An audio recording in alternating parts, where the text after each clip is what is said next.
Johnson leaves to Palace. Thomas Frank is under pressure and a full transfer update. Welcome to Project Spurs.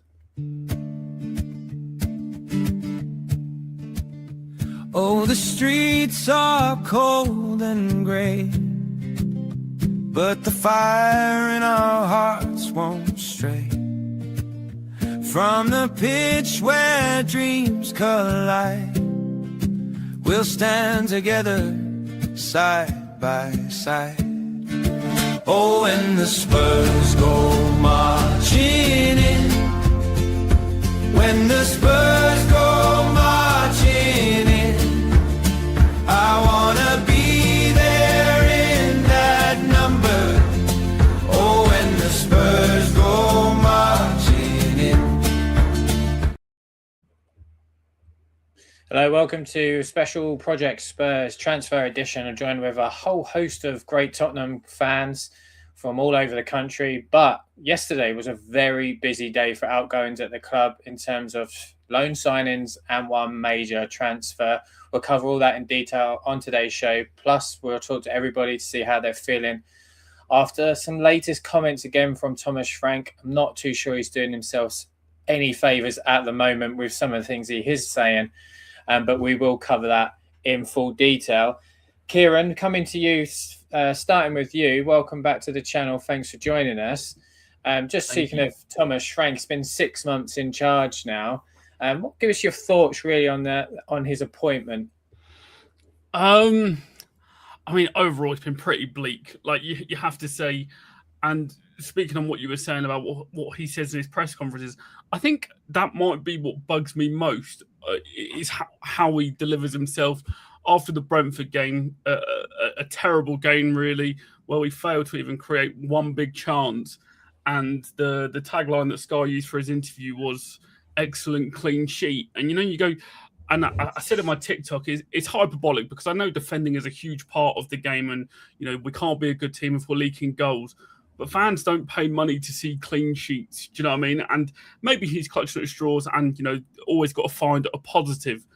But I think we can all agree that Brentford game was one of the most boring games we've ever watched. And there was a quote that was put out during the game that Tottenham can be bad, but they should never be boring. Do you know what I mean? And even if we were getting opened and people were creating chances against us, this is going to sound ridiculous, but you'd almost take that because that means that we're committing men and trying something. Do you know what I mean? But at the moment, every game, it just still seems like he's setting up not to lose, which should never be the case. No, I agree with you. I do feel like we're kind of being set up at the moment not to lose. I think football in general, especially in the Premier League at the moment, seems to be set up to not lose. Rather than go out to win. We've got a difference of age groups, obviously, within the five of us and the six of us that once Callum joined us. Ian, just coming to you. You're obviously a Tottenham fan slightly longer than some of us, let's say. Tottenham's never been a boring football club, but at the moment we are a boring football club to watch. Funnily enough, I was listening to Kieran, and first of all, I agree with every word he says.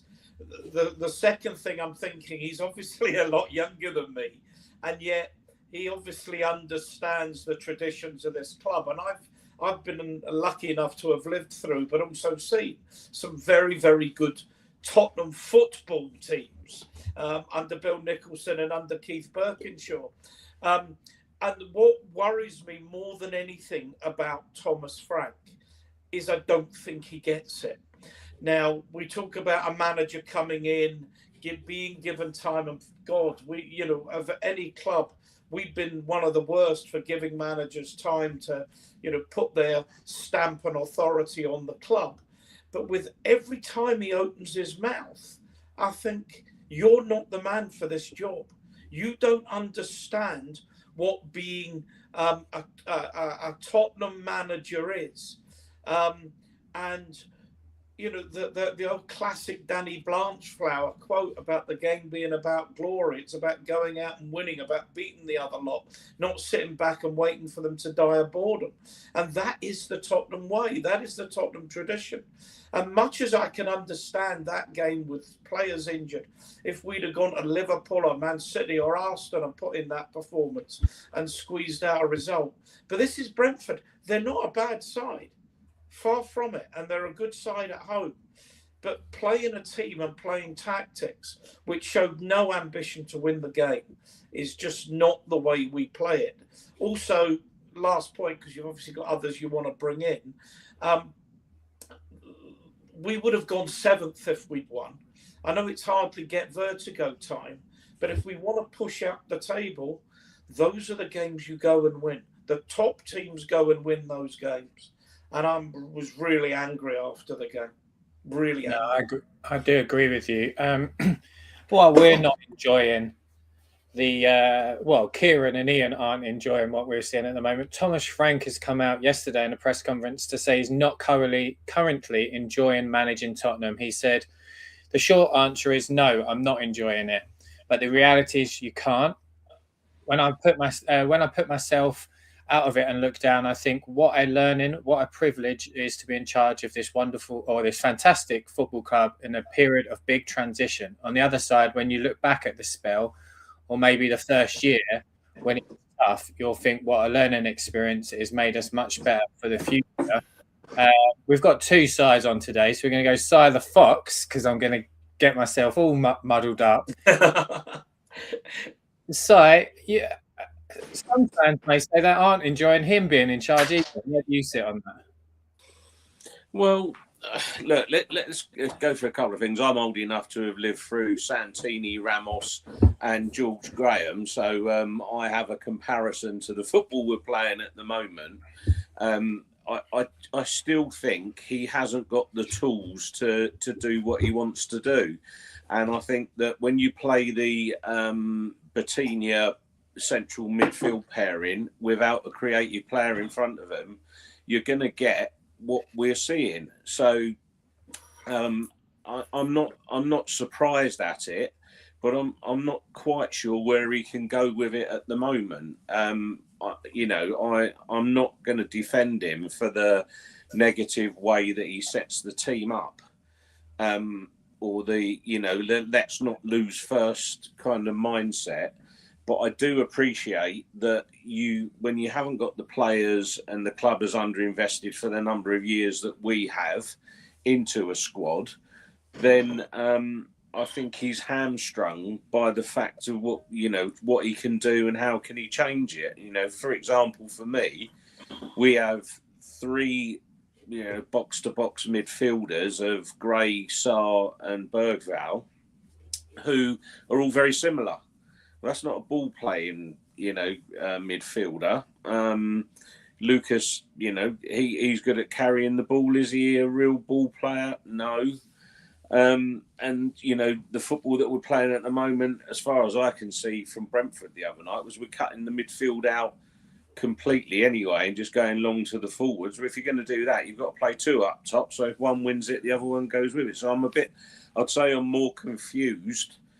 But I don't like the football. I was due to come up tomorrow to see the Sunderland game. Am I going to drive up from Cornwall, leave 6 o'clock in the morning, get back at midnight, 1 o'clock if I'm lucky to watch that? No, it's not happening. It's not happening. I'm not coming. So, yeah. That's where I sit with it at the minute. No, I get you on that. I'm a bit torn. I think I'm a bit 50-50 still. The more I think about it, the more annoyed I get with myself. And then the less I think about it, I think, well, the tools aren't quite there. But Prjctspurs, where do you sit currently on Thomas Frank's comments, especially recently, but those particular comments that he's not currently enjoying managing Tottenham? I sort of can see why he said that, Gary, to be fair.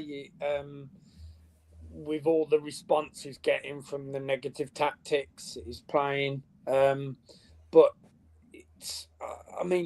what does he expect us as fans to... We're not going to be celebrating a 0-0 at Brentford, are we? That's why he's not enjoying it, because of the response we're all giving to the team and the formations he's playing. But I do agree, partly with what the other side said. Side sticking together here. That it is, it is the midfield three. I think at the moment is just due to the lack of options he's got. Obviously, Bergvall was injured. Xavi's still suspended. SARS at the AFCON. So he didn't have much choice other than to play Polinia, Bentancur and Archie Gray. And as soon as you've got them three in midfield, you've got no creativity there whatsoever. So it's worrying. But he needs to get out of this. I think he's still managing us with the Brentford mentality, in the way that he's just there. All he wants to do is at least get a point, at minimum, at every game match he manages. Whereas we need to be attacking. We need to be winning these games, to be honest. Yeah. No, I agree with you. Ian, just coming to you, the squad is just lacking any real quality at the moment, isn't it? There's no Bale, there's no Song or a Hoddle, that type of player to get the crowd off their feet. I think you're right, and no Son, no Kane, and I do think there's something in that. But I mean, can I talk tactics? Because I mean, I agree that there wasn't a lot of options. Although, having said that, making the decision to allow Brennan Johnson to go that early in the window, that's another point. Well, Graham's come on. Hi, Graham. Could have played Kudus in the 10. You see, that I would have played Odebear. The point I was exactly going to make, Graham, was I would have played Odebear in the 10 and then played Moani up front with Richarlison and Kudus. I just think that's a manager with a negative mindset, with a Brentford mindset, who thinks, what have I got? Not how do I not lose the game, or how do I win the game? That was the difference. And I'm 100% with Graham. The point I was going to make is I would have played Odebear in the 10. He can pass the ball. He can run at defences. Yeah, that's the one. Yeah, and as I say, Gray, playing Gray, I love Archie Gray. I think he's going to be a great player. But Bentancur and Polinia, we know what that gives you. It probably had 0-0 written over it from about 5 minutes in, to be honest, that game. Yeah, I think it definitely did. I get the negativity. We're going in with a double pivot.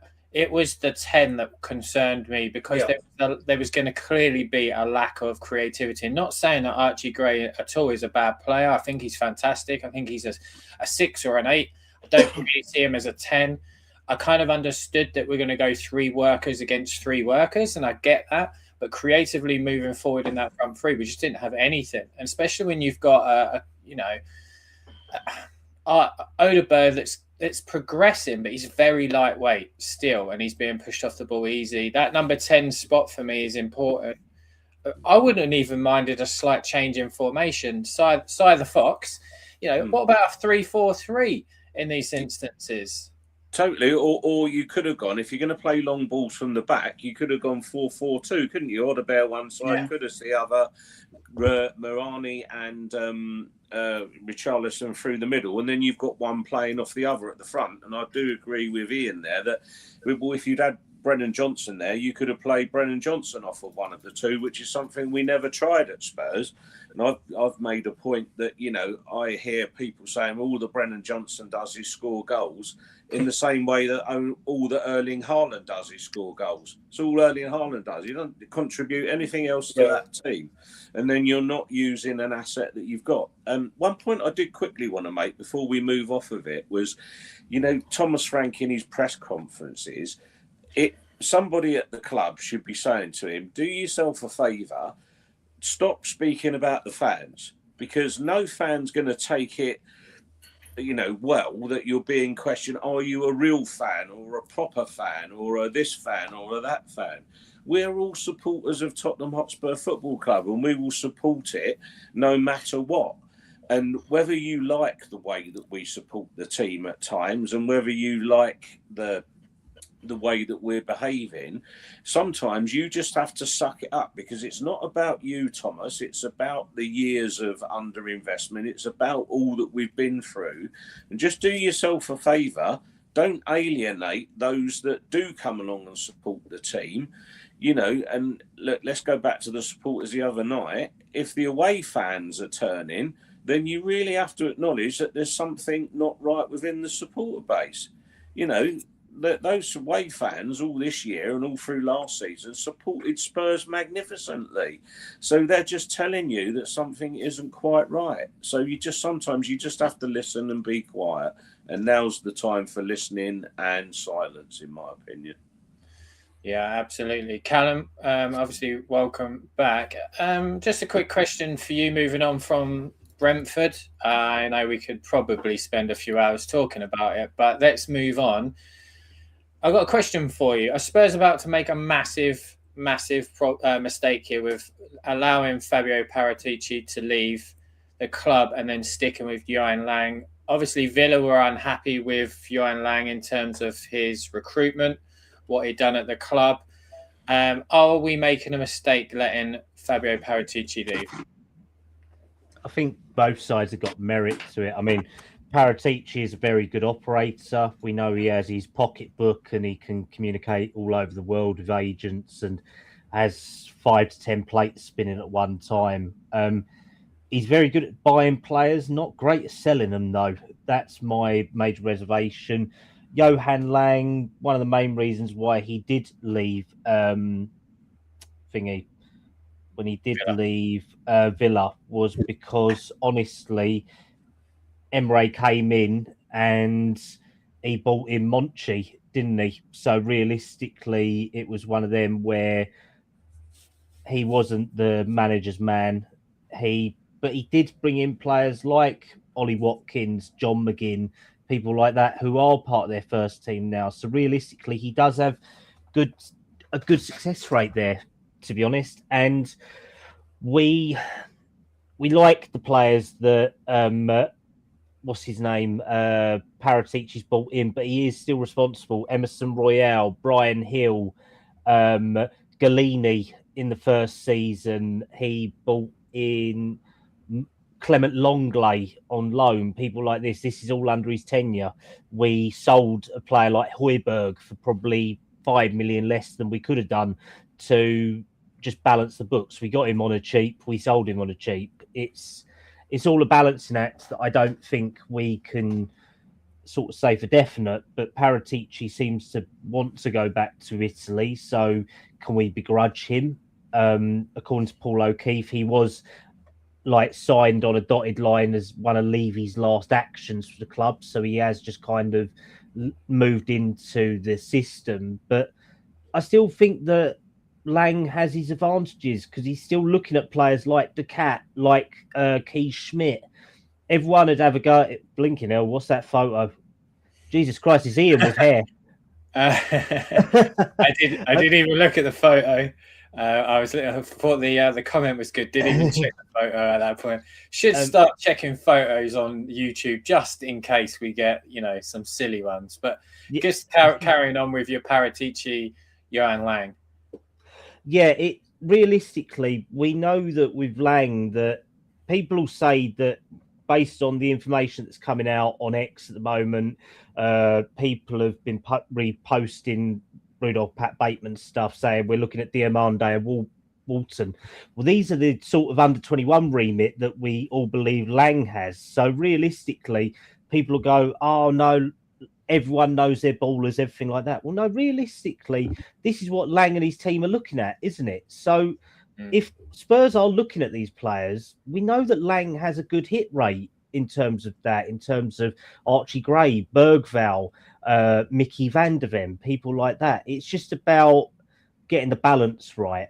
And I think that's where maybe we might see a little bit of discrepancy. But realistically, if Paratici wants to go, then let him go. Because if not, it just creates a bad feeling. We all have jobs here. A lot of us have all worked in high-paced industries where if you are that miffed off for your job, you ain't going to be doing 100%. You're going to want to throw something at someone and probably end up getting arrested for it if you continue doing that job day in, Some day of us out. may have nearly done that in the past, not, looking at anybody in particular in the however way you're looking at the screen, the top left-hand corner, maybe. But Kieran, I know Ian's done it, so we'll go boomus boom. We'll go for these. It's definitely, it's kind of this way, I think. But anyway, let's Kieran, just coming to you. Recruitment at the club's been quite poor, but where are you sort of sitting on the Fabio Paratici? I kind of agree with Callum, and I think this in anything. If you don't want to be somewhere, don't be there, because you're not going to work to your standard, your best standard, and it's going to be a difficult place for people to be in and around you. Where do you sort of stay on that? Yeah, I mean, the whole Paratici thing is a little bit strange, because Alistair Gold came out during the Brennan Johnson transfer and said that Brennan Johnson was told by Thomas Frank and Paratici that he wasn't in the plans. And it seems bizarre that Paratici is the one given that news when also his suitcase was probably packed by the door as well. So I don't like it. All seems like a little bit of a mess.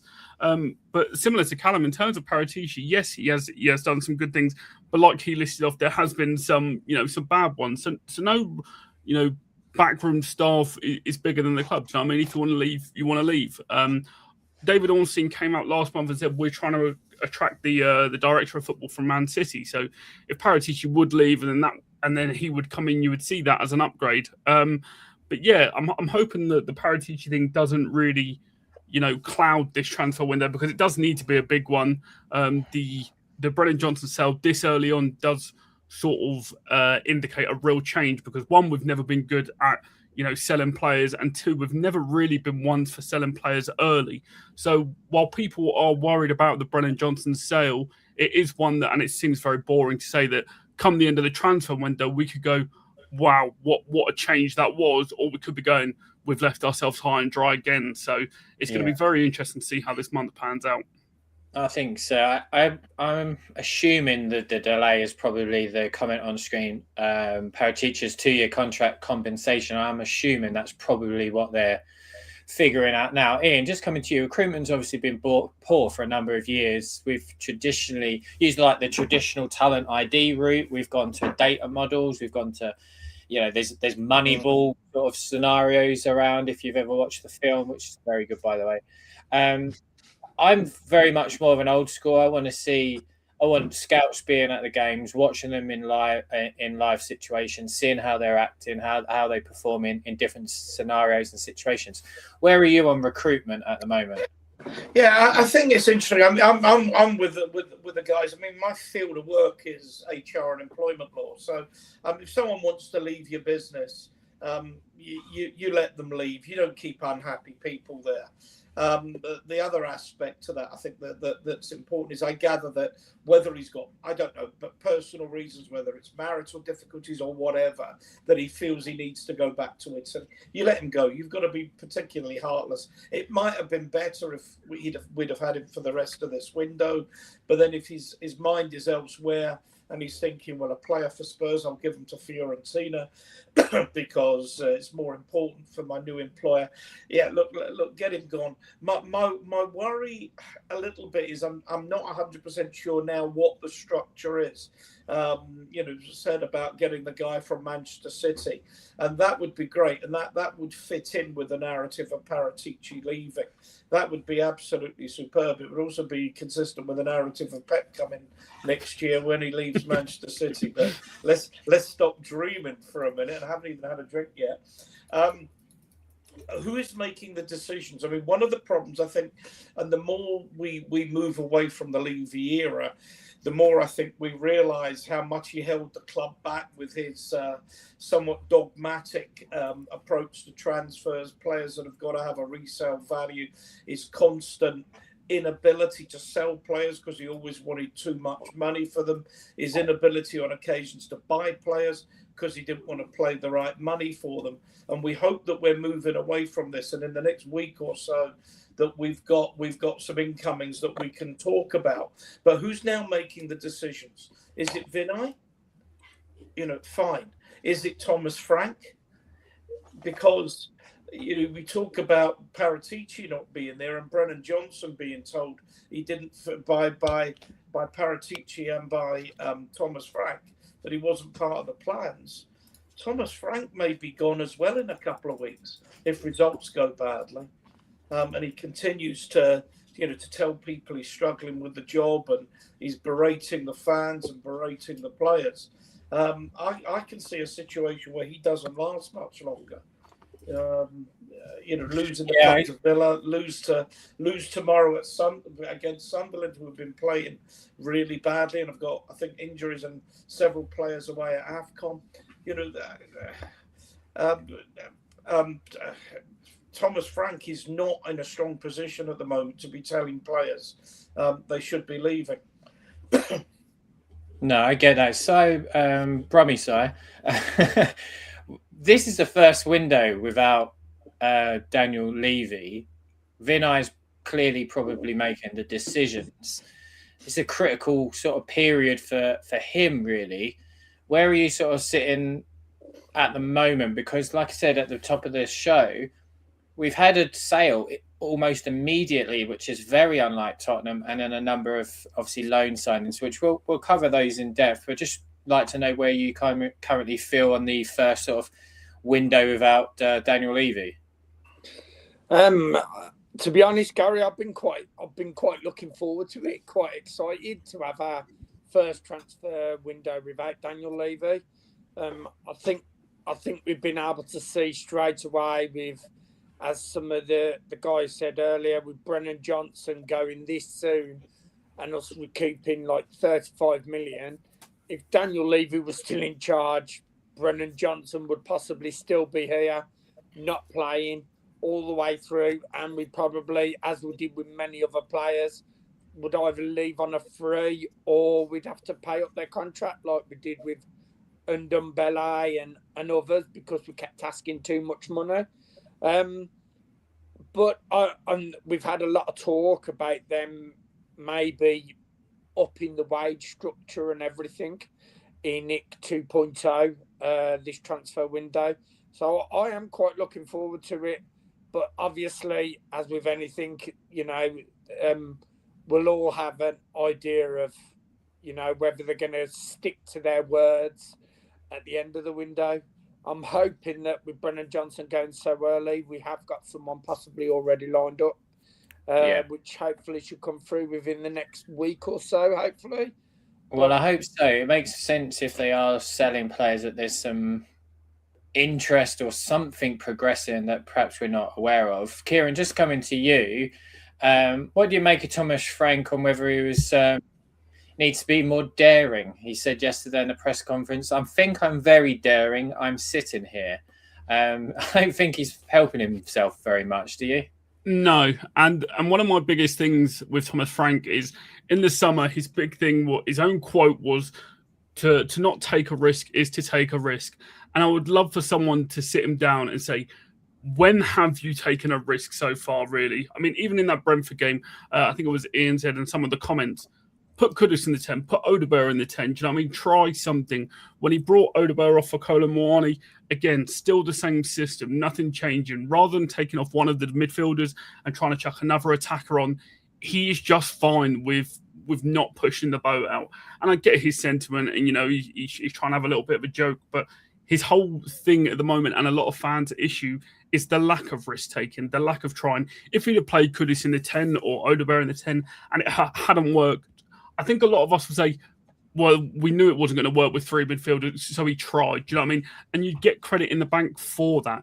But to continue to fall on this sword week in, week out, and then to sit there and say he is taking risks, I don't think there's a game where he has taken risks, and this is sort of the result. So, yeah, he's trying to say whatever he can to save face at the moment. But unfortunately, I think he's getting himself into a corner he doesn't perhaps want to get himself into. No. Kieran brought up some good points there. Where are you sort of on Thomas Frank's comments yesterday about being daring because he's sat there? He's not kind of helping himself, is he? It doesn't bode well when he says that, but I think that maybe Frank is a little bit misunderstood. I think that he is talking like he has credit in the bank. And I read and heard someone say that Frank had a lot of credit in the bank at Brentford because they'd earned promotion together. He'd got them promoted from League One or Championship, hadn't he? He'd gone there to be the under-21s manager and got the first team job. So he's got.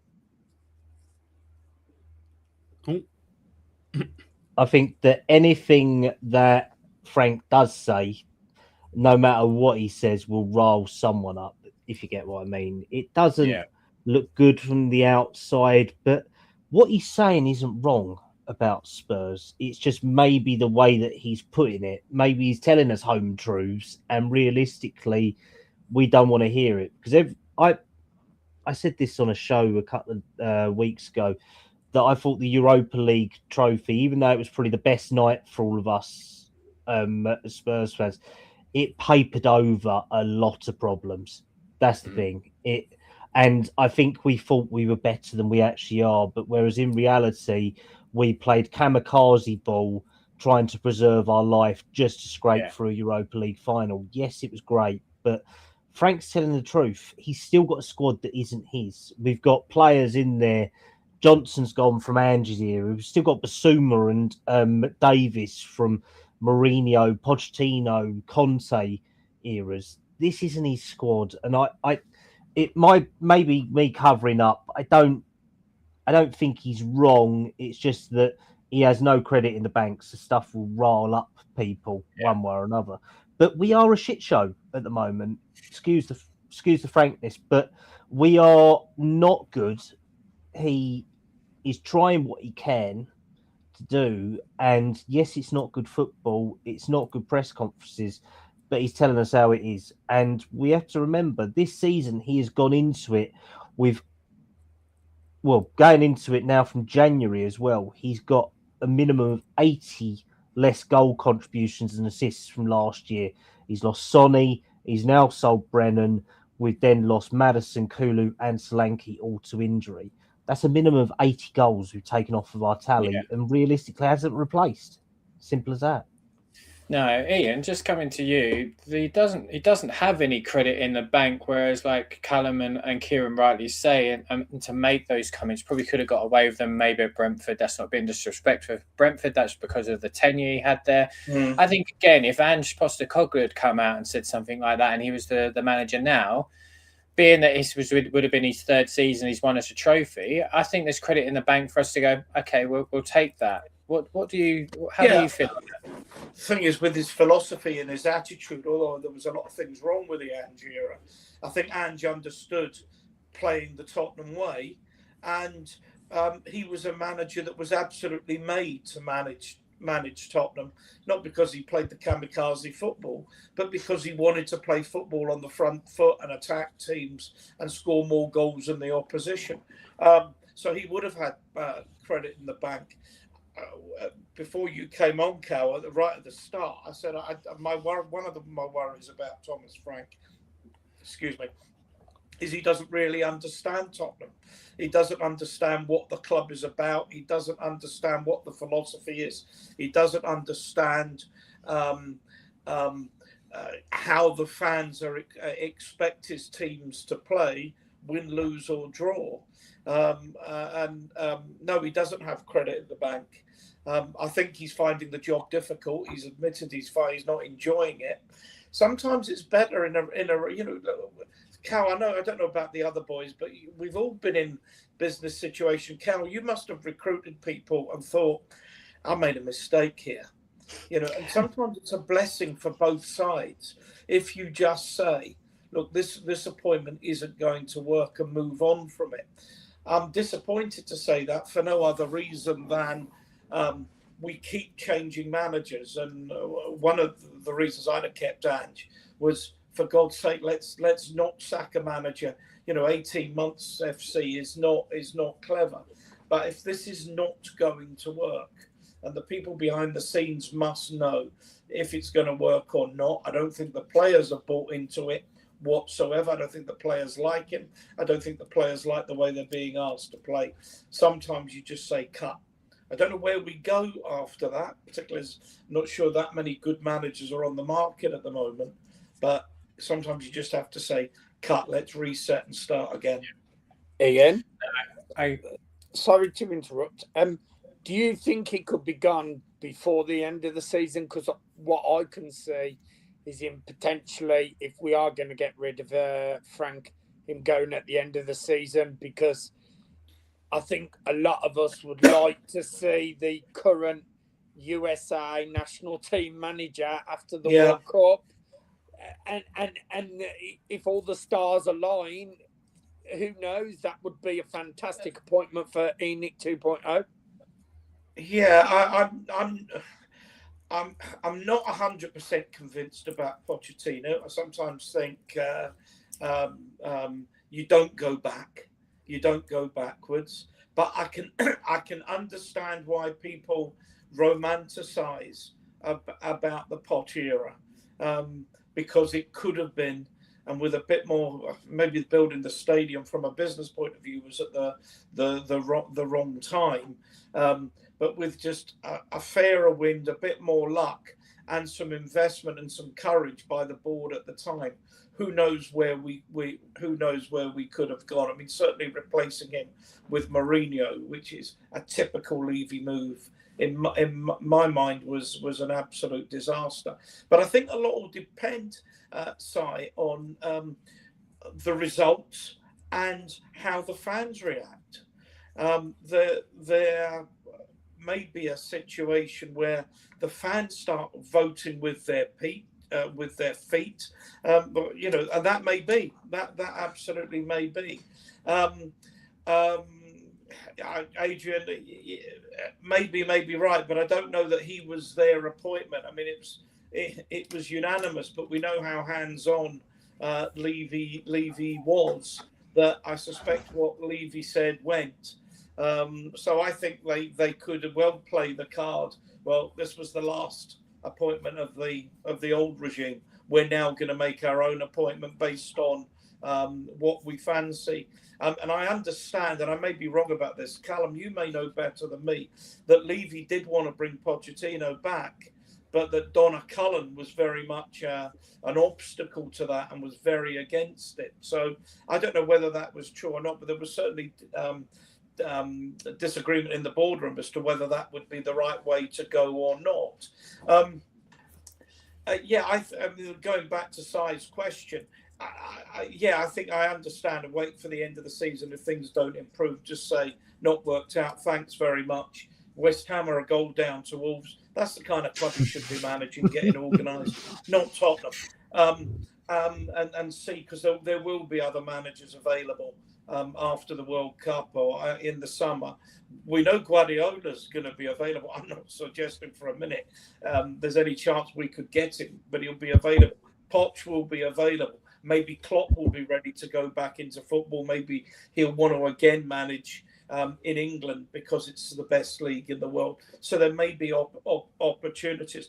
But if the results are poor, the performances are poor, we lose to Villa, we lose to Sunderland, we lose to Bournemouth, all of these being a possibility. I think the fans will say enough is enough, and the board will have to act. It ultimately has to get results. It's a results business, he says, naming a well-known cliche. And if he doesn't get better results and/or better performances, I think he'll be in serious trouble. It's better performances, but I think it's better recruitment as well. Talking of recruitment, psych, for the Fox coming to you, Brennan Johnson has left the football club. It was announced yesterday he joined Crystal Palace for 35 million. Give us your thoughts on the sale of Brennan Johnson. Was this right for all parties? I think so overall, because Thomas Frank's not going to play him. So if you've got a player that you're not going to play, then you need to take the funds and reinvest it elsewhere, don't you, to be quite honest. So, and I think, in fairness to Brennan, he needs a club that's going to play him. He's good enough. He's a goal scorer. And I think he'll probably do well as one of the 2 10s at Palace, which gives him the freedom to go wide and to hunt through the middle. So when you look at it from all parties' perspectives, it's probably the right thing. One thing I would say as well is that, just with recruitment, whether it's Brennan Johnson or whomever, Spurs do need a better quality of player. And I think it doesn't matter in many respects who the manager is. If you've got better players, you can put better teams together, can't you? And if you look at our midfielders at the moment, none of them really, let's forget Xavi, Kudus and Maddison for various reasons, but none of them are creative enough. They're not passers, and I think that's what Spurs need. If you're going to play a Paulinho or a Gray, I don't personally. I want Bentancur out of the club, but that's just me. I think you need a player alongside him. If you're going to have wide players, you need a passing player that can ping the balls. So I think, just going back to Johnson, he's not going to suit the style of play that Thomas Frank wants us to be doing, and he wouldn't have suited the style of play that Thomas Frank showed us at Brentford last year. So all those things aside, I think it's probably best for both parties that there was a parting of the ways. Yeah, no, I do agree with you. Looking at outgoings, though, Si, this January and in the summer, where do you think the money can be generated on top of the sort of the 100 to 150 million that we've had reported? Yeah, well, for me, I would be, there's a little list I put together. I'd be shipping out Pat Matasar, Radu Dragusin, Bentancur would go for me. We all know about Basuma, Davis.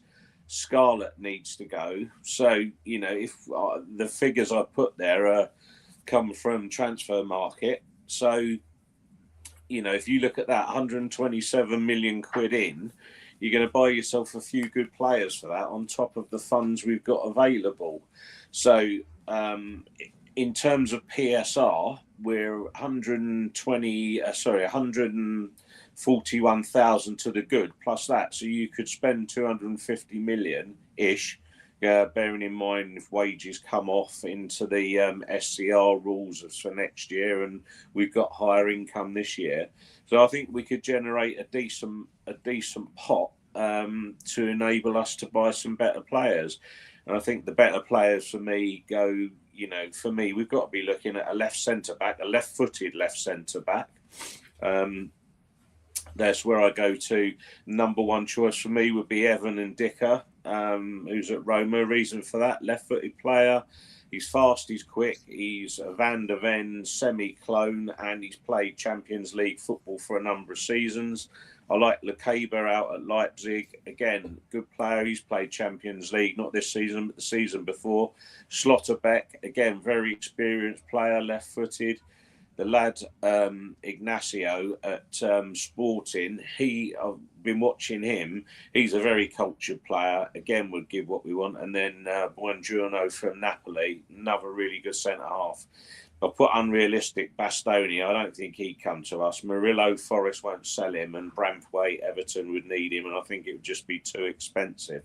But there are some solutions out there if we want to go and get them. And there's probably more than I've put together there, but I do like Evan Ndicka as the number one in my list because he has got the experience. He does play like Van der Ven. And if you're bringing someone like him in, I still think you need a specialist left back. But, that comes out of the fund and the pool that we're generating. So there's opportunities for us. Whether we will dare and do, as we always keep saying, we'll have to wait and see, won't we? This is very true. Whether we're going to be daring and doing under Vinay and not daring and doing, or similar to daring and not doing under Levy, me and Sa will go into a bit more detail in those graphics and some further other graphics later next week.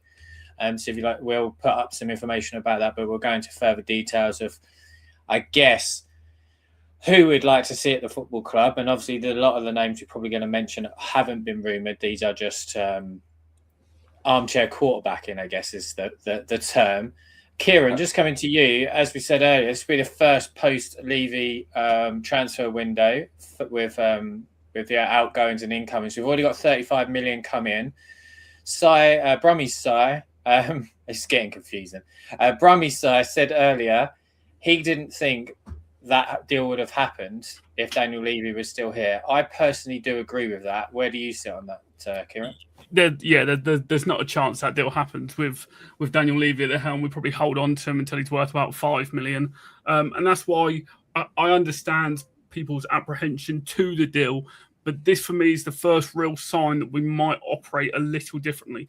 Like I said, come the end of this transfer window, we might all be sitting back going, "Oh my God, like what have we done?" But the intention to get him out the door this early, no real haggling on price or pushing for more money like we've always dragged out deals.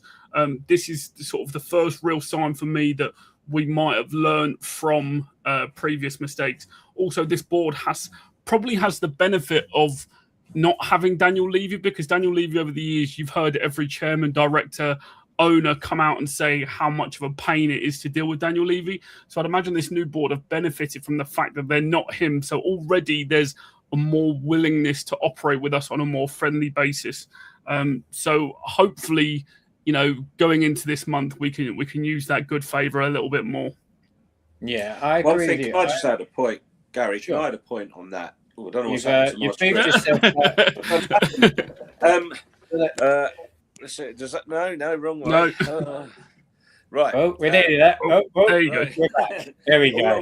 All I wanted to say was, following on from Kieran's point there, the fact that Johnson has gone to Palace might well stand us in good stead in the future if there's any Palace players we want. We know what happened with Eze in the summer.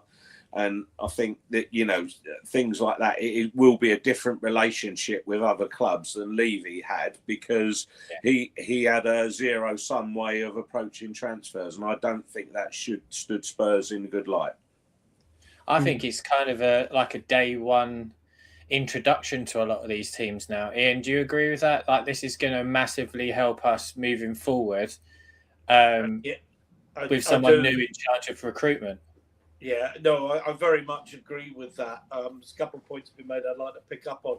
I think that Steve Parish probably got his revenge on Tottenham, Daniel Levy in particular, with the Eze deal. So hopefully that goodwill has been made. There's been lots of stories, Cal no more, that we're very much in for Adam Wharton. Now, that would be the kind of statement signing in midfield, the kind of midfield general that we don't have at the moment. I mean, someone who can win ball, tackle, can pass. He might think as well he's got a better chance of getting in the England team at Tottenham than he would at Brentford. So, that will tell. Certainly, if they've let Brennan Johnson go. I mean, the one thing I heard, and I don't know if this is true, but we owe Forest 25 million. 25 million pounds from the original signing fee for Brennan Johnson, of 35 million pounds, and we paid 47. And the money that we've got is effectively paying for that. So we've had him for 2-3 seasons. I can't remember how long we've had him, for 12 million pounds. So if that's true, it makes business sense. You also know I've got a bee in my bonnet because you've been on shows with me before, Gary and Cal, about Nathan Ake. And apparently, if you're looking for Cal shaking his head, that's fine if we're not interested. I just think he suits what we do, and it would free up Van der Ven to play left back, which is where he apparently wants to play. Particularly if we're going to continue to play as a 4 rather than a 3-5-2 or whatever, which would have actually suited Brennan Johnson, by the way. But if we're not going to play that way, we didn't under Ange, we haven't under Thomas Frank. And probably won't do under the next manager, whoever he is. No, I get that. I completely agree with you. In terms of the Brennan Johnson deal, I believe, the Cam can jump in if I am wrong, 35 million goes to Nottingham Forest. So essentially cost us £12.5 million for 2.5 years of service plus wages. Really, that 12.5 million is that cup final, because I know that I would have took 12. If you're saying to me it's going to cost you £12.5 million to win the Europa League, I'd have took that. I'd have paid 12. Well, if I had £12.5 million, I've not even got £12.50, let alone £12.5 million. But that's another argument. Callum, just coming to you, someone that's been linked quite a lot over the last couple of days is Joao Souza, 19-year-old from Santos, been linked to joining the club. Nathan Hales of the Copper Club, which is another podcast. He covers mostly South American football. Very good. If you haven't listened to that, I do listen to that on my walks. He is quoted as saying that Souza is a tall, athletic, direct, and often makes smart decisions. In a better squad, his attacking numbers would drastically improve. Tom Barkley has established Spurs is interested. And there's been some other reports within Brazil that we've had a 10 million euro bid rejected. Obviously, time will tell if Tottenham going to go back for negotiations. Make this of what you will, but he has just followed Tottenham on his Instagram account. He doesn't follow any other European football clubs. And as of this morning, because I am that sad, I did check, he has recently followed Richarlison as well. Is there any updates on that deal that you know of, Callum? Do you know what this one smells of? This smells of a Dybala deal. Because if you actually read the headline, there's a crucial point in there. You'll own 70% of image rights. This deal stinks. This stinks like a bad thing that won't flush, to be honest.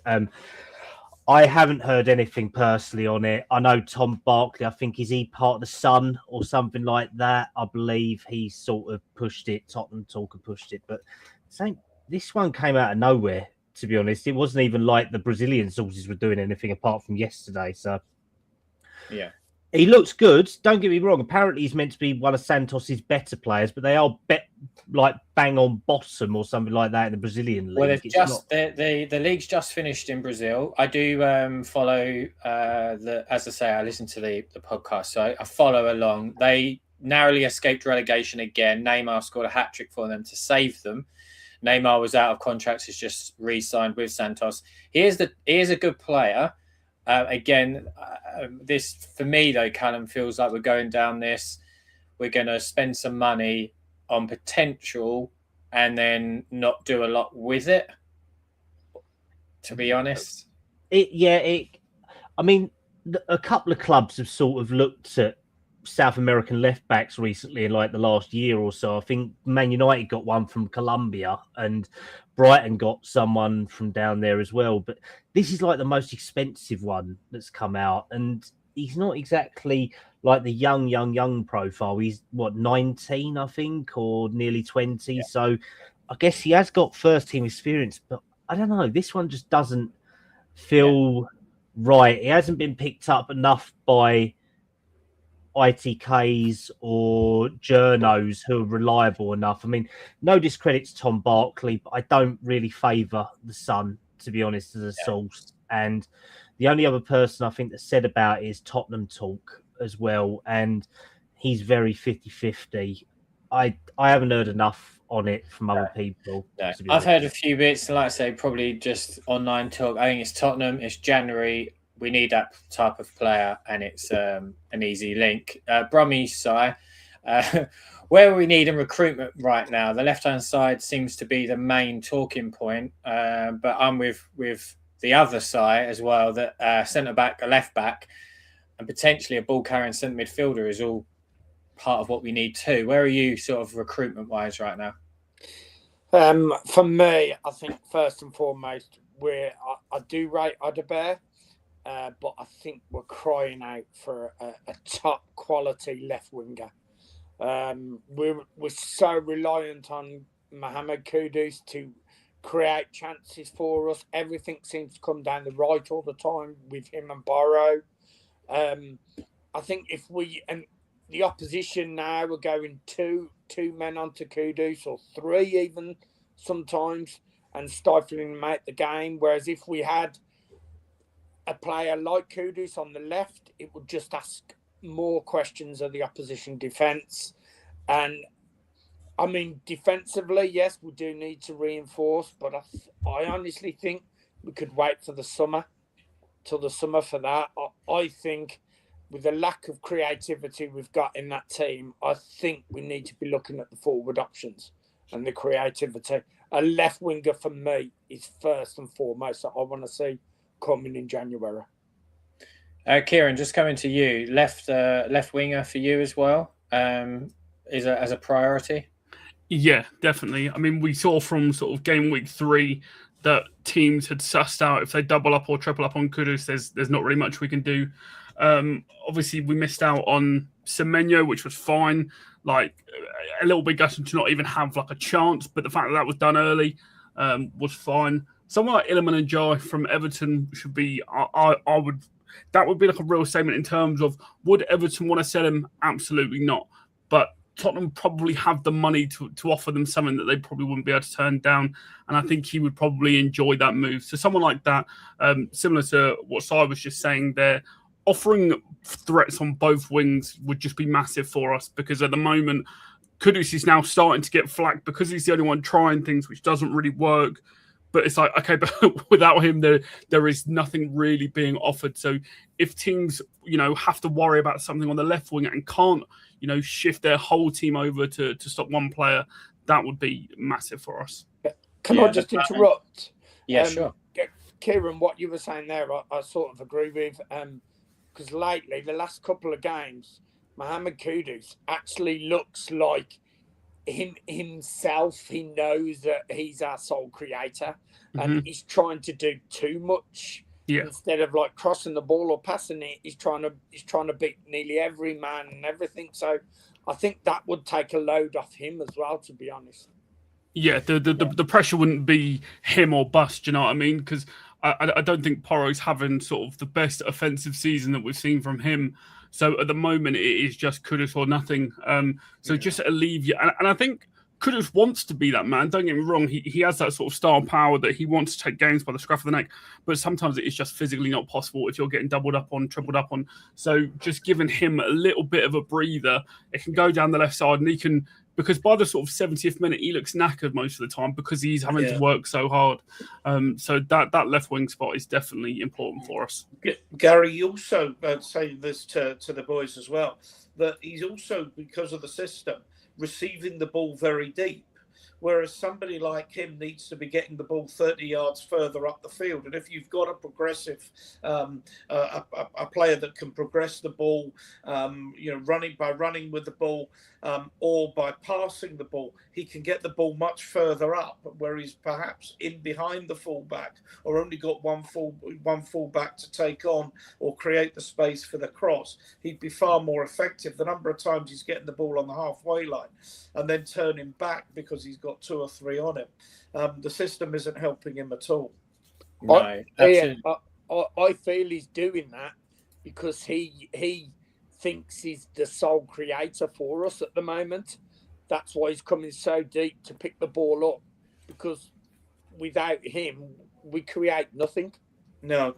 We're struggling in that area, definitely. But Si, just coming to you, Yan Diomande, who is a ball carrier, plays out on that left-hand side, has just won the Bundesliga Rookie of the Month for December. Spurs are expected to bring in a replacement for Brennan Johnson in January, with Man City's Savinho and Yan Diomande from RB Leipzig believed to be their main targets. Do we need another prospect, or do we need Premier League proven quality? Si the Fox. That's a really interesting question. It depends on our long-term view of how we want to play, to be quite honest. I think that I've watched Yan Diomande. I went and looked at 8 or 9 games he's played this season, and I've also seen the AFCON games. He can play off the left or off the right. So with Brennan Johnson going, he's played probably, I think it's 4 games off the right and probably 10 games off the left this season for Ivory Coast and Leipzig. So I think he gives you the flexibility that you need within the squad. Do I think that we need another inexperienced player now? It depends on the view of how aggressive we're going to be going forward. Look, I'm going to say something that's probably out of kilter with what lots of people think. But for me, this season's done. We're not going to get relegated. We'll win enough games to stay up. So therefore, if there's ever a time to bring in some other younger players and integrate them into the team and get them ready for next season, I think that we could now. I don't think even if we added a couple of senior players, so let's say we added an Njai and I don't know, an Anthony Robinson as a left back or Savinho, whoever you like. Are we going to get that 5th place, 6th place, 7th place? I really don't think so. So, given that that's my opinion, I would be looking at a player that's on the up, and I think Diamande is from what I've seen. So I've gone off and done my research on him. I think Savinho is overpriced for what he is and what he would bring. Njai predominantly for Everton has played off the right, so we're still not fixing the left wing problem.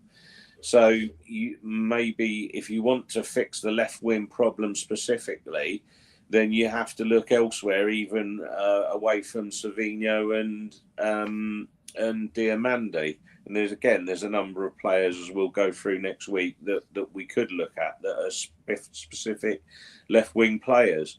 So for me, I think that if there's the slightest chance that we can turn the squad over and do something different, I can't come up with any real reasons why we shouldn't do it now, or rather than wait until the summer, because you're going to get 6 months of growth and development in players and this acclimatisation if you're going to be players in from other leagues. And I don't think it's going to be at the cost of, particularly a European place, because I don't think at the moment, if you put in even a couple of experienced players, the all-round squad's good enough to finish between 8th and 10th. I just think that's where we are at the moment. Yeah, I think we're probably a mid-table side with a mid-table manager, unfortunately, and mid-table players. Just before we move to Callum, for those that are watching that might not be aware, there is 300 of you watching, which I really appreciate. Wolves are 2-0 up against West Ham, so Wolves are currently on course to get their first win of the season. Oddly, everybody downstairs is a West Ham fan, so I'm actually quite looking forward to popping down there shortly. But Callum, coming to you, there has been reports yesterday that we are scouting Magnus Akliouche of Monaco this weekend. He does add some experience, that being Champions League football and experience in terms of playing in Liga, and he's versatile. He can play left, centre, and on the left.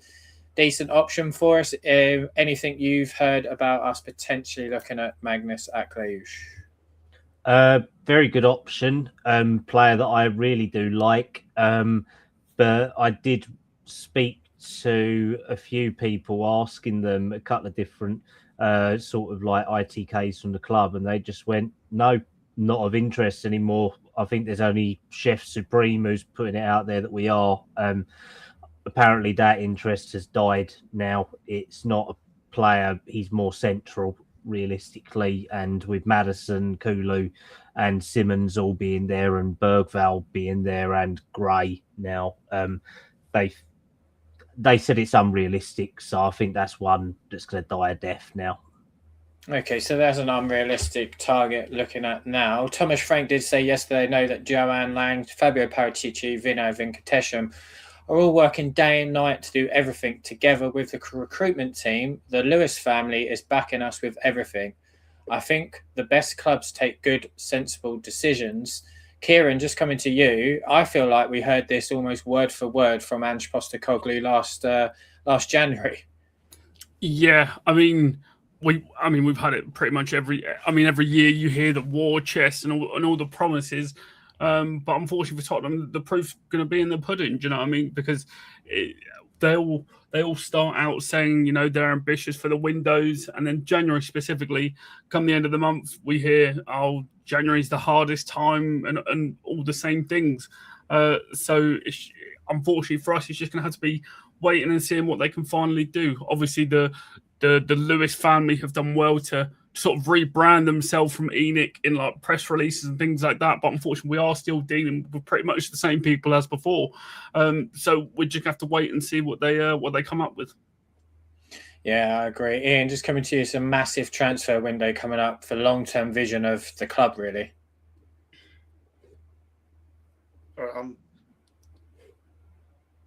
You've unmuted me just as I did, so I'm muted again. Absolutely, and yes, it's a difficult window, but the names being banded about that might be available for transfer are interesting. The other thing, it's a World Cup year. I mean, for example, we didn't fit in with Brennan didn't fit in with our plans, but he's not even a first choice for Wales at the moment, and I can't remember who it is who's replaced him, but it's a player none of you would have heard of. So I think he'll want to be back in the Premier League, playing regularly, scoring goals. I think his play will suit this Palace system better than ours, and I expect him to score plenty of goals. Probably when we next play, we've still got to play Palace, haven't we? We've got to play Palace at Tottenham still. So yeah, yes, it's a big window, but money talks. They have talked about a war chest, and people have said already on the show that if you offer teams enough money, they will sell you. I mean, Morgan Rogers is apparently someone that Villa are going to have to move on at some point to comply with their profit and sustainability rules. So is that the kind of ambitious signing on the left side that we're prepared to put more money than he's worth in to actually get him away from the club? That might be the thick end of £100 million. It might be the thick end of £100 million to take Adam Walton. But English, homegrown, quality, Premier League experience. But you've seriously got to put big money into those deals if you want to make them happen. Yeah, big window coming up. Just I'm going to go around to you all. There has been a number of players linked. These are just a couple that I've seen more than others. If you had the choice between Jan Diomande, Magnus Aklayush, Silvinho, Keenan Yildiz, or Morgan Rogers, who are you picking? Ian, I'll start with you. I'd probably go for Rogers. I think players like Yildiz and what have you maybe have a higher ceiling. But English, homegrown, knows the Premier League, scores a lot of goals. You know what you're getting for your money. So that's where I would go.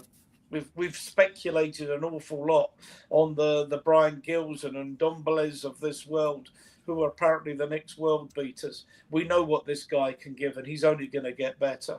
So that would be where my money went.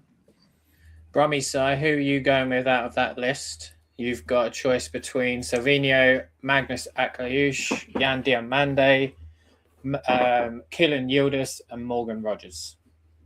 Yeah, Gary, I agree with Ian. I think I'll go for Morgan Rogers. Although, I mean, as of at the moment, I could possibly see him not wanting to come to us. If Aston Villa are up there challenging, got a chance to challenge for the title at the moment, and you sort of wonder why would he want to come to us at the moment. But if Morgan Rogers is like unachievable, then I would look at, is it Yildiz? He looks pretty good, and as I said, that for me, that left wing, I'd want a winger in the same sort of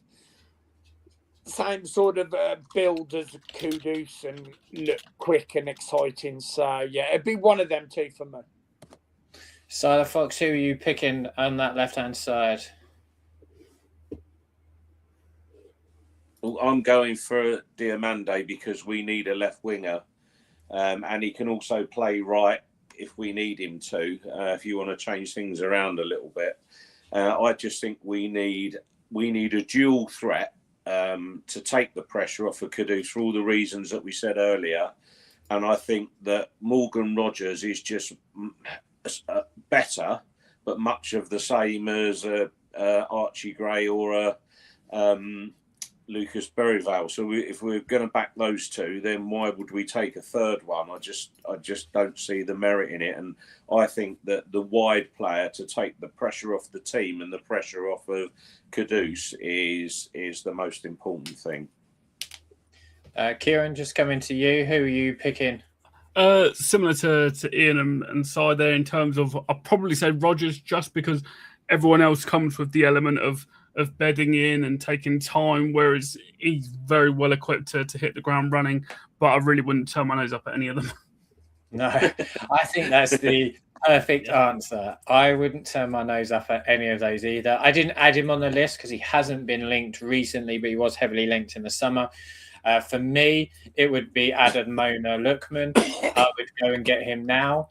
Reason being with Lookman is he adds us experience. He's got Premier League experience, obviously Champions League, Europa League. He's won that. He's not going to come with a huge price tag. Equally, he's developed very well.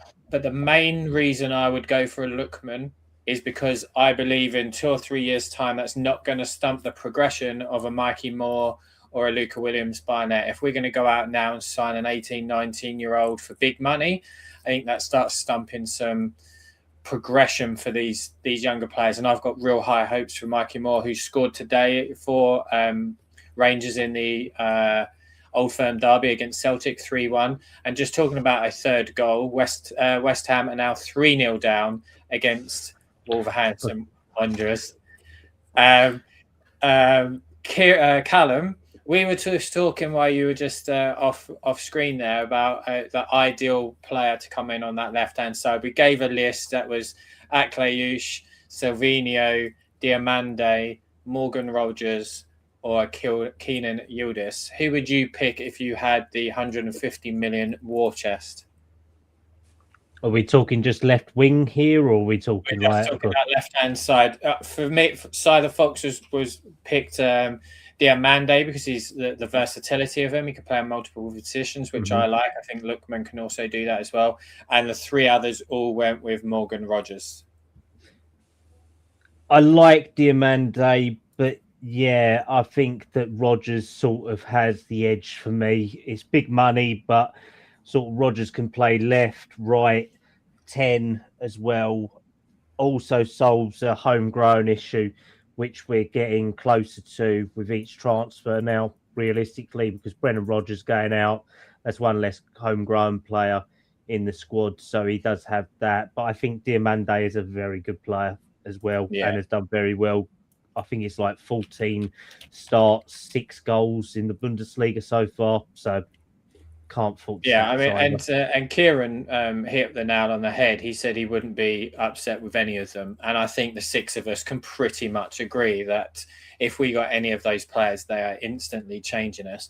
Okay, I'm just sticking with you for some loan focus. Obviously, some news yesterday coming out before actually the Brennan Johnson situation was Jamie Donnelly moving to Oxford.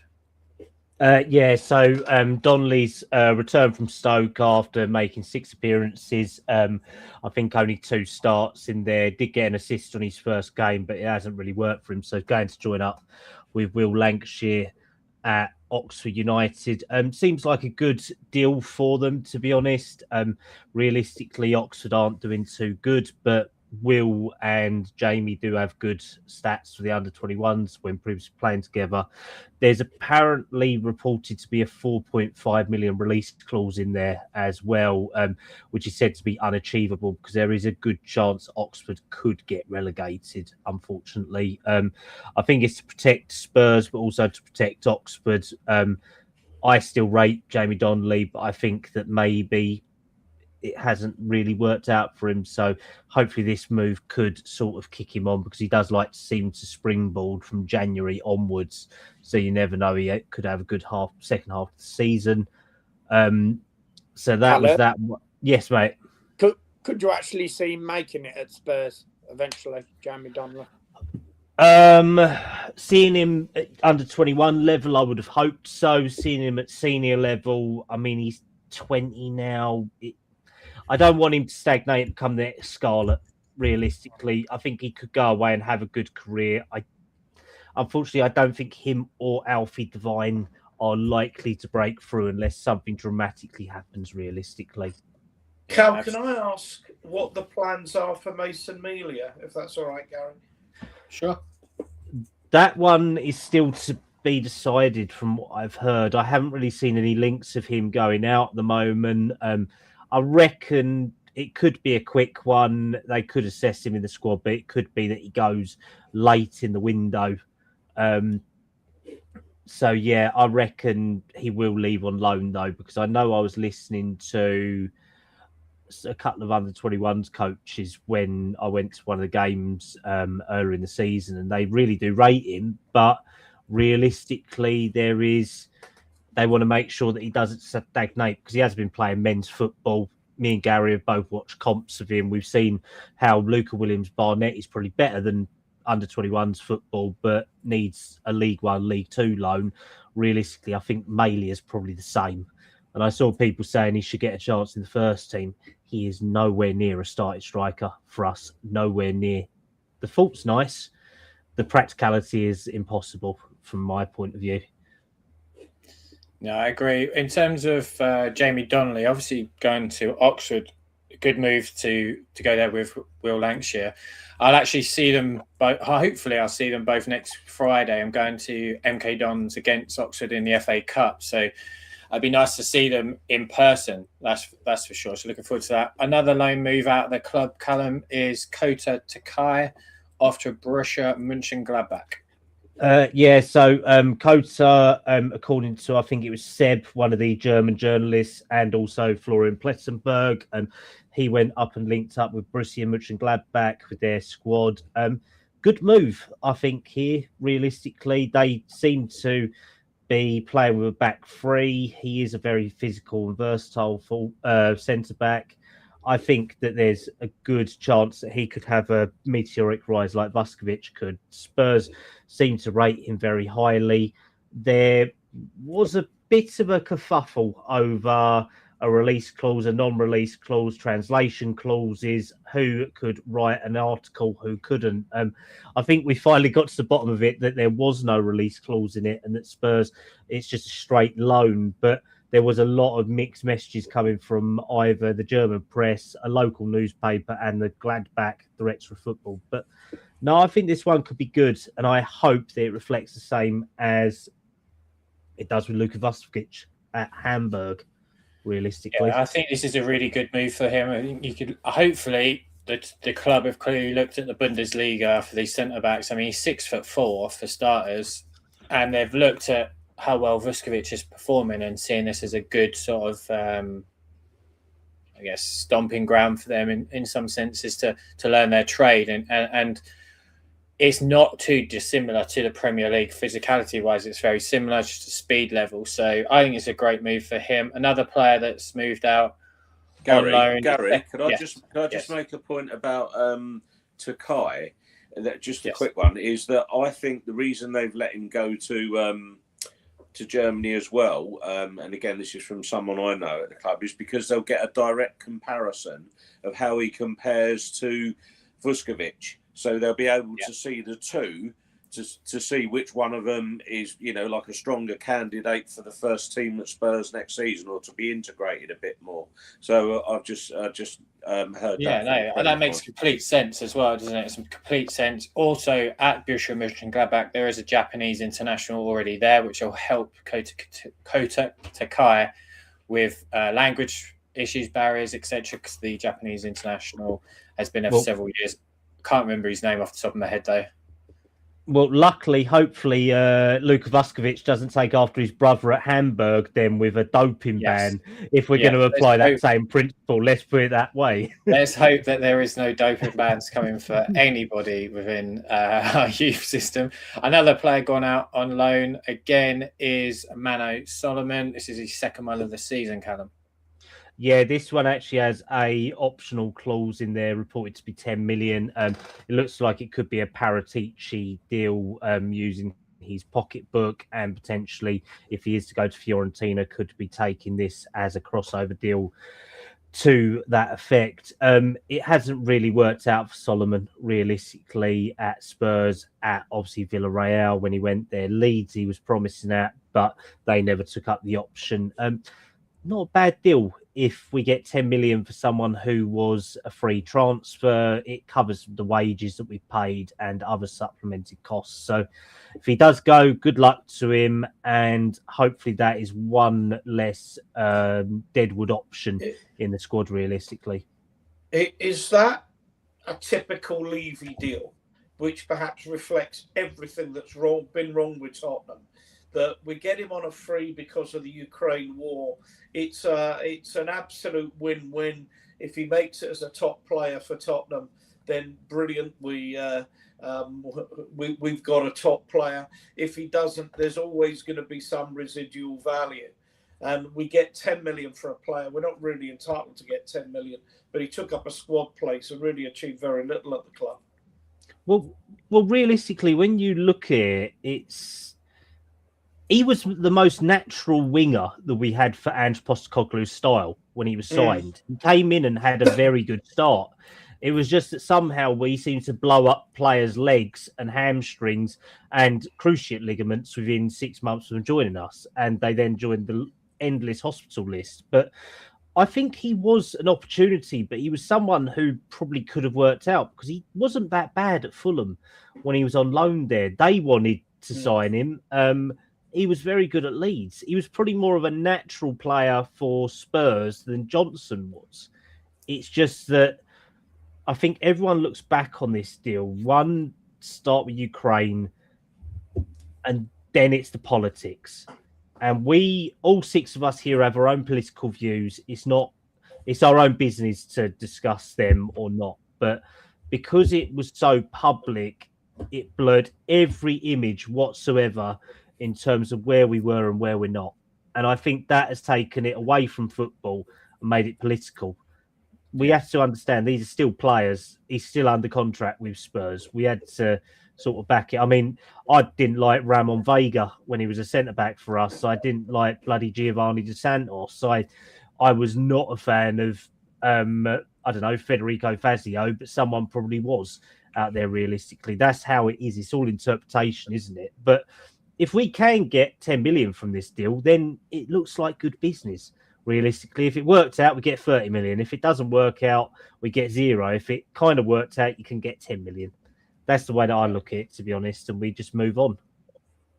Another player potentially moving on for a loan or potentially a permanent signing is Radu Dragusin. He's been heavily linked with Italian clubs. Of course he has, because his agent talks too much.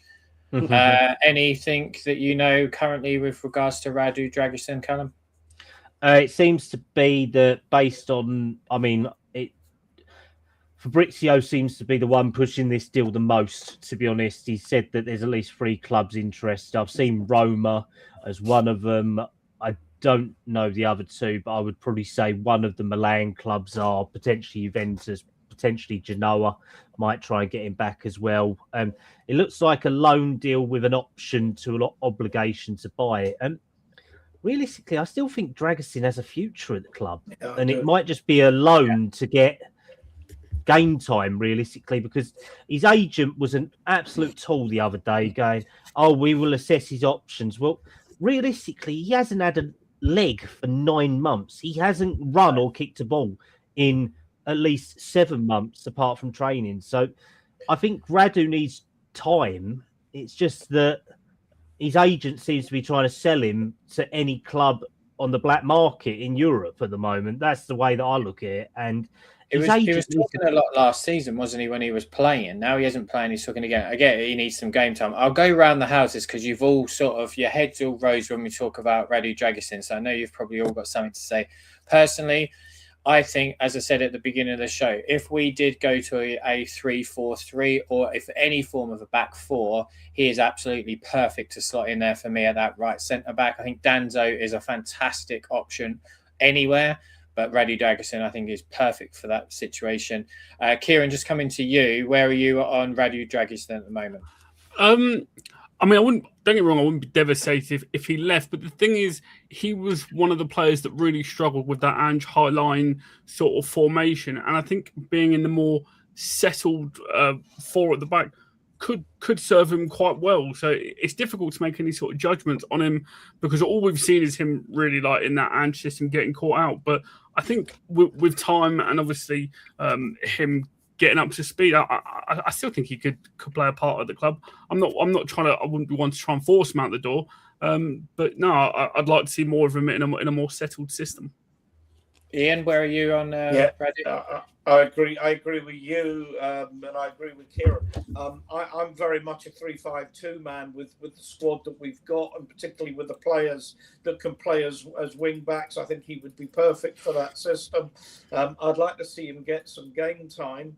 I would not want him to be if he's going out on loan to get game time, fine, but I don't want him going out with an obligation. Although I appreciate there's problems with his agent. If he's going out, we need to find another one to bring in apart from Vuskovic, who may still need another year on loan. Is what I'm hearing before he's Premier League ready. No, I'd like to keep Dragusin. I would be disappointed to see him go out the door. And I think when we brought him on, I think he came on for Archie Gray for the last 5 minutes so of the Palace game. He instantly solidified that defence. So Yeah. He's a keep for me. Yeah, so the Fox keep for you? No, I'm on the other side of the equation. I want a left-footed centre back in amongst the fleet that we have. So in order to do that, you've either got to sacrifice Danso or Dragusin. Well, Danso has done nothing wrong in my opinion since he's come to the club. He's a decent player. He's an able deputy, and again, I want to leave space for a Vuskovic or the lad Phillips, somebody to come up into the squad for next season. But for me, a left-footed, left-sided, like-for-like replacement for Vicky van der Ven trumps everything. So therefore, if we keep saying we've got an average squad and the squad's not good enough, well, we have to make some decisions about who we're going to trim out to bring in the quality that we want. So for me, I'm sorry, boys, I'm in the out camp. And that's fine. It's good to have difference of opinions because you make a great point as well that we're looking at a left back. Someone that said that he prefers playing at left back is Mickey van der Ven, which means if we then went and brought in a left-sided centre back, someone that's been mentioned today, Nathan Aki, for instance, can play there as well. That clearly covers that area, and we can go into other areas of recruitment. Brummy Sai, where are you setting on Radu Dragusin? I was going to say, Gary, with Takai going out on loan, I can't see, unless there's an option to bring Vuskovic back halfway through his loan, I cannot see us letting Dragusin go on loan in January because it will just leave us then with Romero, Van der Ven and Danso realistically. And we know Romero has issues with his disciplinary and all we'd need is then a knock on one of the others and then we're down to the bare bones and probably having to play Archie Gray in the back again. So I'll be happy for him to stay and then obviously reevaluate it in the summer. And like the other side said, if we could get a left-footed centre back in, then potentially let him go. But I don't think we can afford to let him go on loan in January. Someone that potentially is heading out on loan, Callum, Damilola Ajayi was recalled from his loan spell with Doncaster, likely to potentially move to tabletop in Bromley or AFC Wimbledon, reportedly. Yeah, it seems to be based on what we're all seeing. Lily White Rose has posted a few bits about him saying that we're going to be looking realistically at League One, League Two. Again, I would say Bromley, Wimbledon have been quoted with an interest. There was some reported interest from Exeter as well that I saw posted a couple of days ago. I don't think it's going to be a championship loan, but he actually started really well at Doncaster, didn't he? And it was only the fact that their best winger has come back. So I think it was just unfortunate that he couldn't compete there. So now I think that probably Wimbledon or Bromley could could be a good move for him. I think Bromley top of League Two, aren't they at the moment? I think. Yeah, at the moment, yeah. Yeah, Wimbledon are sitting about between 5th and 11th, I think, something like that, if I can remember rightly. But there's been a lot of fixtures since I last saw it. So, yeah, if he does go there, I reckon League One to League Two is probably his level, realistically, to be playing at. He's not someone I see with a future at Spurs, but I like him as a player. I think he's that sort of silky, tricky winger, isn't he, that we would cry out for. But when you actually see him on the ball, he was good against Elfsborg, but probably not going to be that great against the Premier League club, to be honest. No, unfortunately, someone I've got high hopes for, Callum, as you know, so talk about him all the time. Luca Williams-Barnett. Is there a loan move potentially coming for Luca? A few people have posted about that online. I saw that. But just going back a little bit, there was an Instagram post that was put out the other night, wasn't it, before the Brentford game? And a lot of people jumped on the bandwagon. And me and Gary are both very realistic where we looked at it, and we've known that he's been out injured for at least a couple of weeks now, because all the under-21s have finished, but he wasn't playing for our 21s before he finished. He's got an injury. That's why he's not around the squad. I think a loan move would be good in January. The same for Thompson, Olasesi as well. It's just getting the right move for them, to be honest. I would like to see it happen, but I don't want them going non-league. It doesn't make any sense. But you'd say maybe a League One or League Two deal could work for them, but it's got to be for guaranteed game time, hasn't it? Yeah, it's pointless us sending them to go sit on a bench. And we go to the under-21s, so but then when they play at Stevenage, we've attended a few times. Callum doesn't share his chips though, just so if you do go to a game with him, he won't share his chips. But when we've spoken about these individuals, I think there's three of them are far too good for the league they're in now, but they're not quite ready for that men's scene. I think League Two would be good. Funny enough, I went to MK Dons on Monday, and loads of people were asking me on Twitter, because I tweeted about it, that I was there as some sort of scout, that with some sort of youth players were coming to Tottenham. I would actually very much like to see them play there. I think that there's opportunities and some weaknesses in that side. Si, you've got something you wanted to bring up?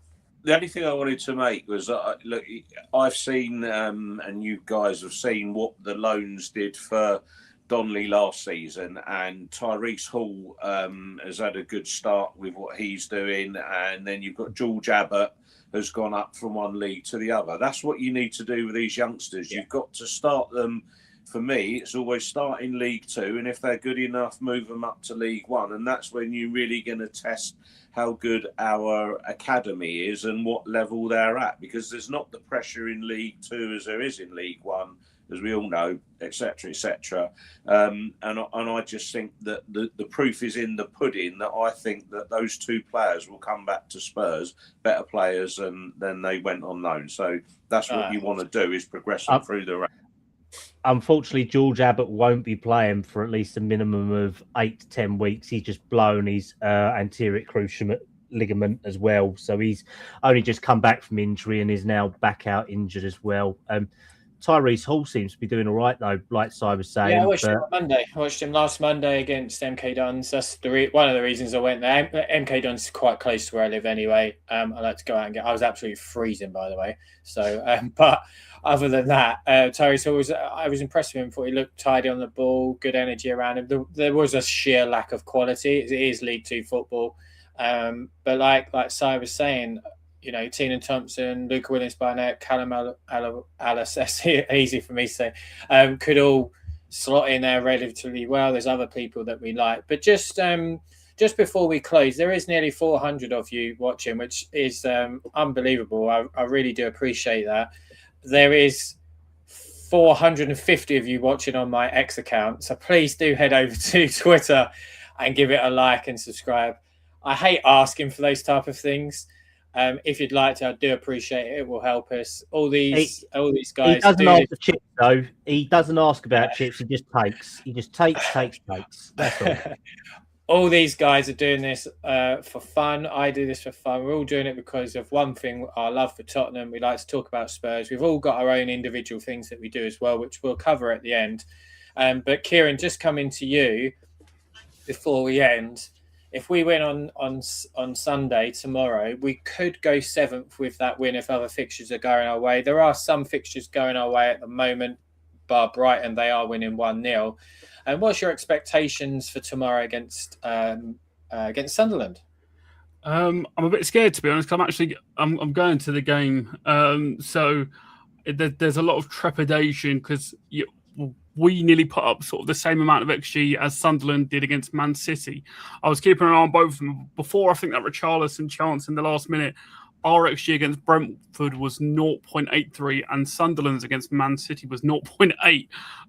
So it's a scary feeling going into a game against a newly promoted side with anything other than confidence. But I mean, like you say, a couple of results in this league and things swing massively with how competitive it is.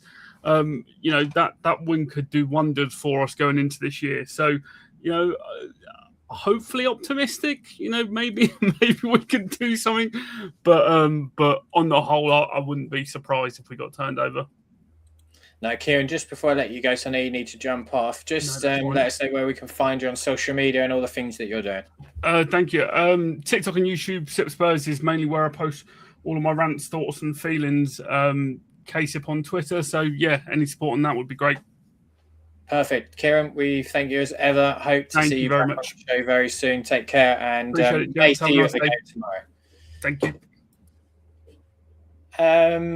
Si the Fox, expectations for tomorrow against Sunderland? Well, I've declared earlier I'm not going to drive up for it. I'm not doing a 3/4 of a day trip to go and see it. I think it will be a bore fest, if I'm honest. I don't see enough in either team to make it exciting. The only thing I would say is if that game gets an early goal, it would be the best thing that could happen for all the supporters that are going. I think, could we pinch it 1 or 2-0? Probably.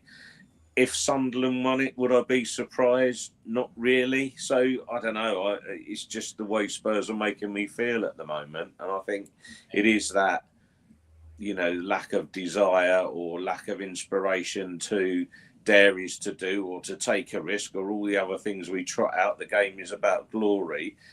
If I'm not seeing that as a Spurs fan, I struggle with it. But I don't think tomorrow's going to be the day where we start the new renaissance. All I'm hopeful for is that we do get some signings in the January window that will take us in a new direction and perhaps give us an idea of what we might be able to do under Thomas Frank.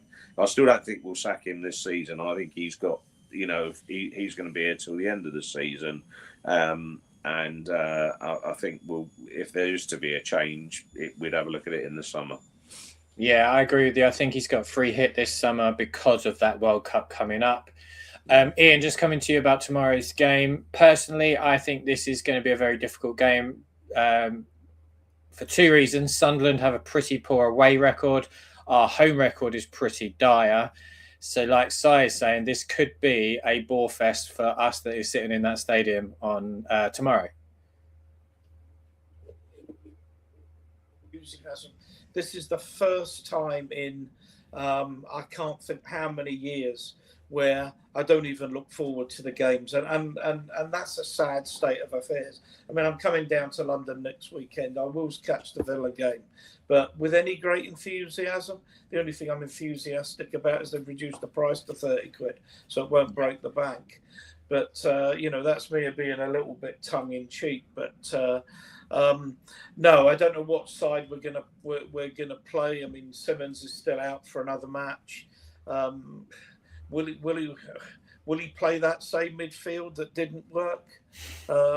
Sunderland are actually on a pretty poor run of form. So I think I just might go for predict another 0-0 because But when are we going to start winning some home matches? Because our away form is actually very good.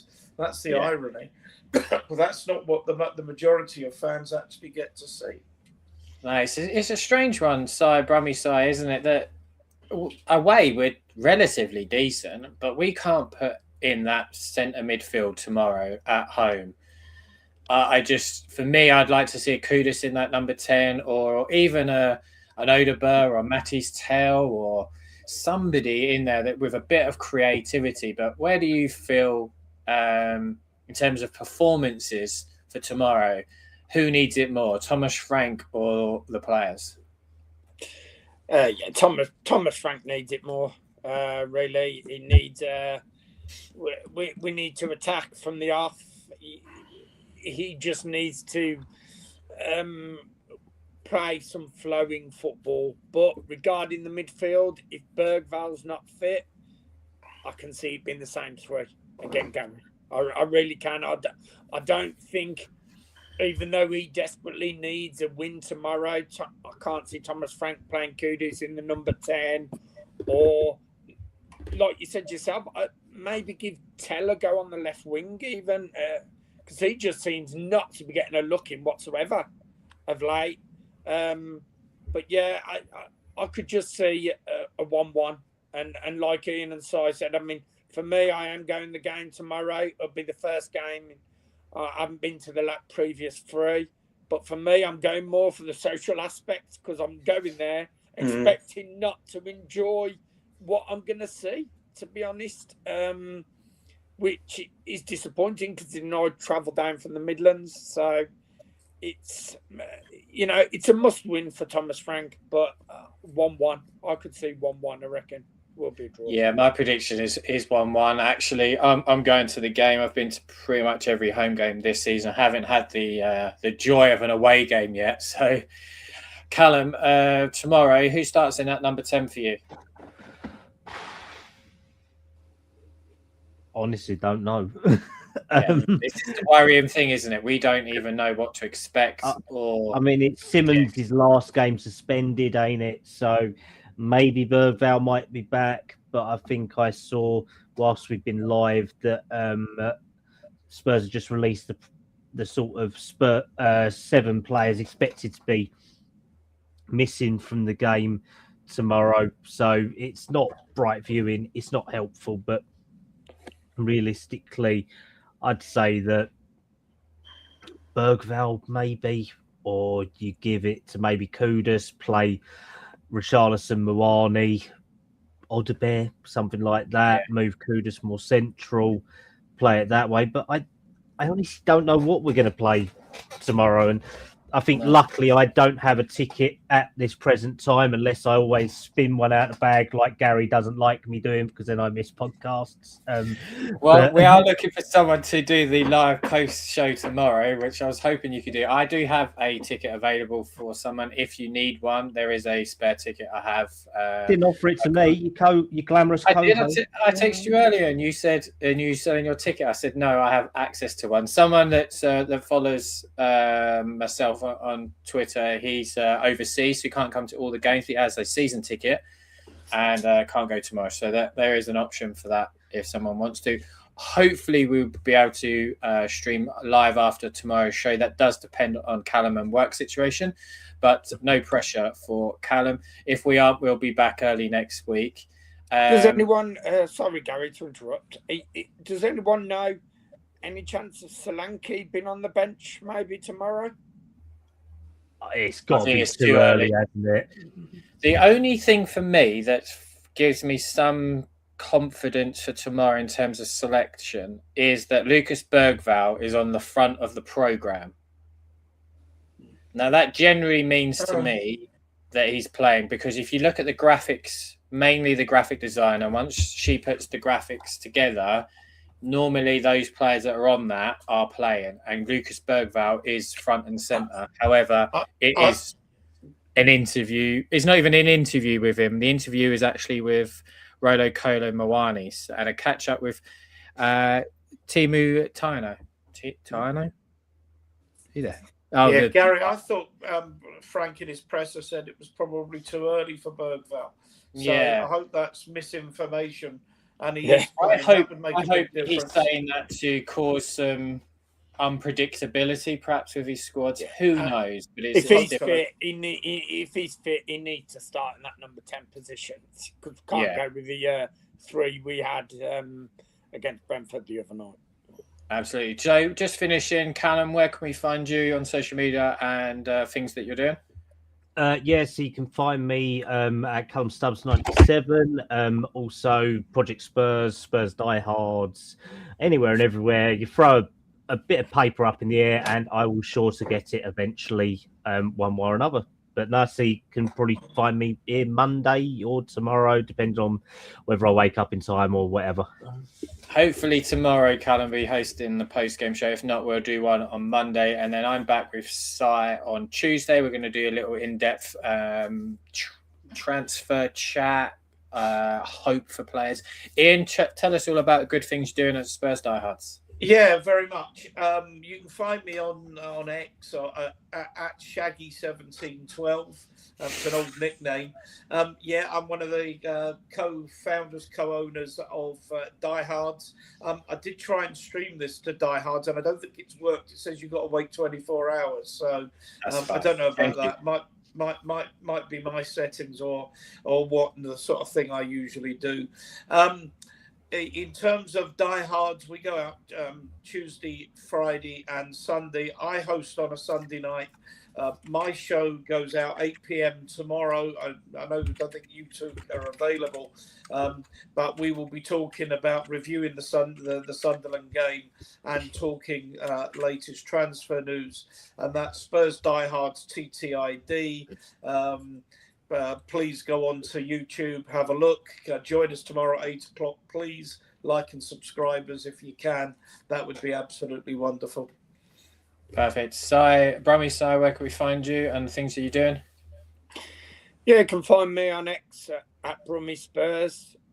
Just love to talk about Spurs, talk with anyone about Spurs.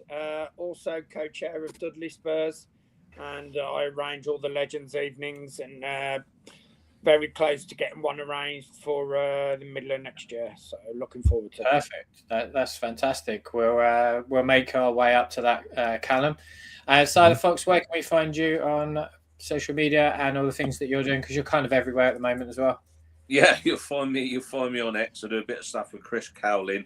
It's funny with you saying Ian's at Tottenham Diehards. When you see someone, you think, I know his face from somewhere, but I couldn't quite remember where I'd seen it, and now I do. So it's always it was either that or a prison poster. Yeah, a wanted poster. It's nice to meet everybody who's on here today who I haven't met before. So, I'm hopeful that I might be going to Bournemouth away next week, and if not, I'll be up for the Villa game. So you'll see me mooching around the ground for the Villa game as well. So if anyone wants to come and say hi, I'll always talk Tottenham with anyone. Same here. I'll be at the Villa game too. I'll be there tomorrow. Welcome to say hi or throw things at me, whichever you like. There is just under 400 people watching this. It's just one of our... I could tell you where he parks, so if you want to go and slash his tyres, feel welcome to it. I have my brother with me, so he is 10 years older than me, and he can't walk as fast. So please don't slash those tyres, because it will take me forever to get home. As I say, there is nearly 400 of you watching, which is fantastic. It's probably one of our largest viewed shows. It's probably because I've put transfers on it. That might be one of the reasons, but I do appreciate everybody for joining us. Obviously, all the guests, the 5 of you, it's been fantastic. Let's hope tomorrow there is a positive reaction and we get a nice 3 points and head up that table. And then on Monday, we get someone holding up the shirt. But until then, from everybody, a massive come on you Spurs. Come on you Spurs. Come on, you. Yeah. Come on. Oh, the streets are cold and grey,